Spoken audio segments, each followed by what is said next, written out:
Everyone, আজকের দিনটা ছিল একদম অন্যরকম। সকাল সকাল আমি চলে গেছিলাম আজ বাবার দর্শনে, মানে খাটু শ্যামের মন্দিরে।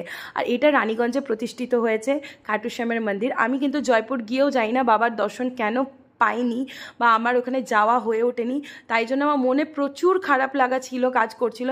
বাট যখন এটা আমি শুনলাম রানীগঞ্জে প্রতিষ্ঠা হয়েছে, আমি তখন থেকে ভাবছিলাম কবে যাব। ফাইনালি আমরা আজকে চলে এসেছি। আর সত্যি বাবার দর্শন পেয়ে আমি ঝরঝরিয়ে কেঁদে ফেলেছিলাম।